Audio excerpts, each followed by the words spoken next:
വലിപ്പമുള്ള ബലൂണുകളും ആയി. തീരുന്നതിനനുസരിച്ച് വീണ്ടും വീണ്ടും ബലൂണിനുള്ളിൽ എയർ നിറച്ചുകൊണ്ടിരിക്കുന്നു. ഇഷ്ടം പോലെ കുട്ടികൾ ഉള്ളതിനാൽ പെട്ടെന്നാണ് ബലൂണുകളെല്ലാം വിറ്റ് പോകുന്നത്. കൂട്ടത്തിൽ ഒരാളുടെ ബലൂൺ അറിയാതെ കൈന്ന് പറന്നു പോയി. ദൂരേക്കെവിടെയോ സങ്കടം കണ്ടപ്പോൾ വീണ്ടും അമ്മ ബലൂൺ വാങ്ങിക്കൊടുത്തു.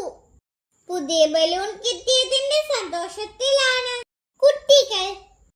തന്റെ ഒരു ബലൂൺ കൂടി വിറ്റ് പോയതിന്റെ സന്തോഷവും ഉണ്ട് അവർക്ക്. ഇതൊരു ഉത്സവപ്പറമ്പിൽ നിന്ന് മറ്റൊരു ഉത്സവപ്പറമ്പിലേക്ക് യാത്ര തുടരുകയാണവർ. Love you guys.